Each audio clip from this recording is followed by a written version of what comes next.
Before we get started with the installation, it's a good idea to lay out all the accessories you'll need, just like this. First, take the 6 L-shaped brackets and line them up with the mounting holes on the machine frame. Use the hex wrench to tighten the screws clockwise and secure them in place. Next, align the bottom holes of the left and right side panels with the holes on the L-shaped brackets. Once everything's lined up, tighten the screws using the hex wrench.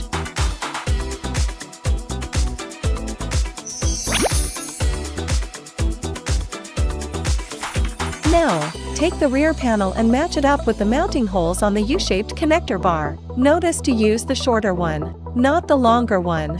Use the hex wrench to lock the screws in with a clockwise turn. Then, attach the back panel to both side panels and the L-shaped brackets. Tighten all screws using the hex wrench to make sure everything is stable.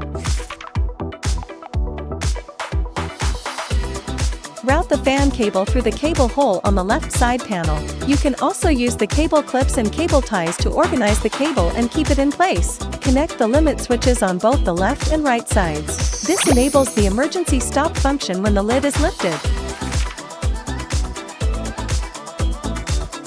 Now, align the holes on the handle with those on the front panel, and tighten the screws using the hex wrench. Position the front panel so it aligns with the mounting holes on the U-shaped connector bar, and secure it by tightening the screws clockwise. Do the same for the top front panel, line it up with the U-shaped connector bar and lock the screws in place. Place the top back panel onto the cover, aligning it with the mounting holes on both side panels and the U-shaped connector bar. Use the M4 screws to loosely attach it to the U-shaped connector bar for now. Don't tighten them fully just yet. Next, take the 2 hinge brackets and align them with the mounting holes on the top back panel and the top front panel. Secure them in place using the M5 screws and your hex wrench. Finally, go back and fully tighten the M4 screws on the top panels. And just like that, your protective cover is fully installed and good to go.